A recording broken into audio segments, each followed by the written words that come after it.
संगठनों के हाथ लग सकते हैं। उधर ईरान ने अपने परमाणु केंद्रों की सुरक्षा बढ़ा दी है। ईरान को डर है कि सीरिया के बाद इजरायल और अमेरिका उनके परमाणु कार्यक्रम को समाप्त करने के लिए सैन्य अभियान शुरू कर सकते हैं। तो सवाल यही है कि क्या सीरिया के बाद इजरायल और अमेरिका का अगला टारगेट ईरान है? ईरान की चिंता इस वक्त बहुत बड़ी हुई है। तेहरान में मौजूद ईरान के सुप्रीम लीडर खामेनेई, ईरानी राष्ट्रपति मसूद पेजेशकियान और ईरान के सैन्य अफसर दहशत में।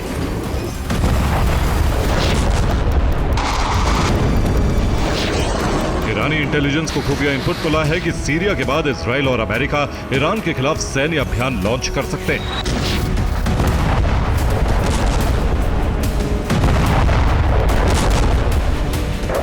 ईरान इस खतरे को टालने के लिए कैसी तैयारी और तैनाती कर रहा है, यह हम आपको आगे बताएंगे। लेकिन ईरान में इस समय भय इसलिए व्याप्त है। म्यूचुअल फंड क्या है, इसमें कैसे इन्वेस्ट करना है, कितना रिटर्न मिलेगा, कुछ भी समझ नहीं आ रहा। अभी डाउनलोड करें फ्रीडम ऐप। क्योंकि सीरिया में इजरायली वायुसेना उन इलाकों पर बमबारी कर रही है जहां सीरियाई सेना और IRGC के ठिकाने।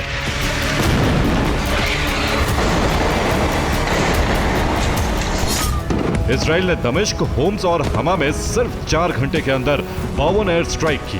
ये मिसाइल वर्षा रूस और सीरिया की संयुक्त सेना, जिसे सीरियन अरब आर्मी कहते हैं, उसके ठिकानों और हथियार गोदामों पर की गई। इजरायली सेना के मुताबिक उसके हमले में सभी टारगेट पूरी तरह से ध्वस्त हो गए। इजरायली एयरफोर्स इसी तरह सीरिया में हर उस प्रांत में हमले कर रही है जहां सीरियाई सेना के ठिकाने और हथियार डिपो।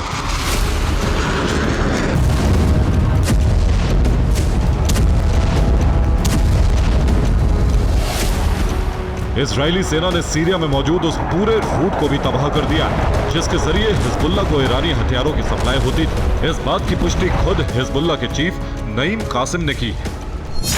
नईम कासिम ने कहा कि सीरिया के जरिए हिजबुल्लाह का सप्लाई रूट पूरी तरह से समाप्त हो चुका है।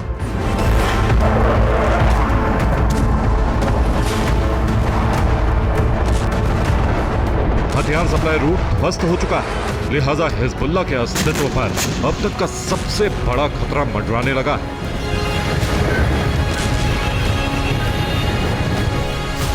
माना जा रहा है कि आने वाले कुछ दिनों में हिजबुल्लाह शक्ति विहीन हो जाएगा। सीरिया में इजराइल के विध्वंसक सैन्य अभियान से न सिर्फ ईरान दहशत में है, बल्कि जॉर्डन भी चौकन्ना हो गया। जॉर्डन ने सीरिया से लगती सीमा पर सेना की तैनाती बढ़ा दी ताकि सीरिया में मौजूद ईरानी प्रॉक्सी के लड़ाके जॉर्डन में घुसपैठ न कर सके।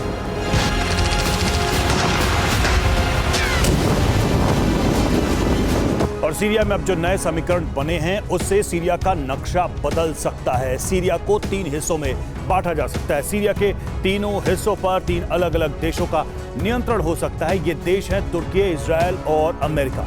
उत्तरी सीरिया में अमेरिका समर्थित गुट सीरियन डेमोक्रेटिक फोर्स यानी SDF ने तुर्की के सामने सरेंडर कर दिया है।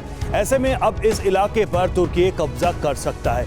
उत्तर पूर्व के हिस्से पर अमेरिकी बेस हैं। इसी इलाके में अमेरिकी सैनिक हैं। ऐसे में इस बात की आशंका है कि इस हिस्से को अमेरिका अपने नियंत्रण में रख सकता है। और इजरायल गोलन हाइट्स की तरफ से भीषण हमला करते हुए दमिश्क तक पहुंच चुका है। गोलन हाइट्स से लेकर दमिश्क और उसके आगे तक के भूभाग पर इजरायल कब्जा कर सकता है और इस तरह से सीरिया के 3 टुकड़े हो जाएंगे। इन तीनों हिस्सों में 3 अलग अलग देशों का नियंत्रण हो सकता है। सीरिया के 3 टुकड़े होने और उन तीनों टुकड़ों पर 3 देशों का कब्जा होने की आशंका तब और बढ़ गई जब तुर्की के राष्ट्रपति एर्दोआन ने कहा कि आने वाले वक्त में सीरिया के कई प्रांतों पर तुर्की का कब्जा हो सकता है। साफ है कि तुर्की की मंशा भी सीरिया की जमीन को कब्जाने की। उधर अमेरिका सीरिया में उन इलाकों पर कब्जा करता जा रहा है जिन इलाकों को रूसी सेना छोड़ रही है। यही वजह है कि सीरिया पर 3 देशों के कब्जे का खतरा बढ़ता जा रहा है।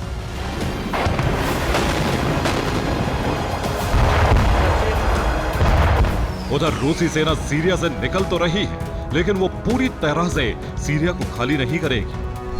क्रेमलिन से जुड़े सूत्रों का कहना है कि रूसी सेना सीरिया में आगे भी मौजूद रहेगी। इसके लिए रूस विद्रोही संगठन हयात तहरीर अल शाम से बातचीत कर रहा है। अगर डील हुई तो रूसी सेना तार्तुस और खमीमेम एयरबेस पर तैनात रहेगी।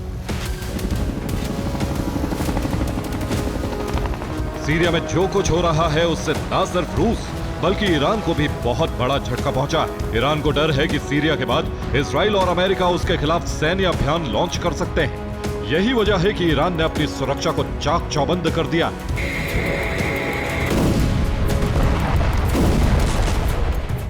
ईरान अपने परमाणु केंद्रों को सुरक्षित बनाने में जुट गया है। दरअसल इजराइल अब ईरान पर हवाई हमले के लिए सीरिया के एयरबेस का इस्तेमाल कर सकता है। ऐसे में ईरान के परमाणु कार्यक्रम पर खतरा मंडराने लगा है। यही वजह है कि ईरान ने अपने सबसे बड़ा परमाणु केंद्र नतांज के आसपास बड़ी सुरक्षा दीवार तैयार कर ली।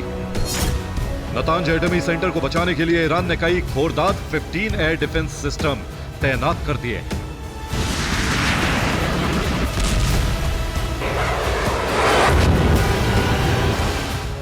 लेकिन सच यह है कि अगर इजराइल और अमेरिका ने ईरान के परमाणु ठिकानों पर धावा बोला तो वो अपने एटमी मिशन की रक्षा कर पाएगा। इसकी संभावना बहुत कम है। Bureau report, TV9 Bharatvarsh.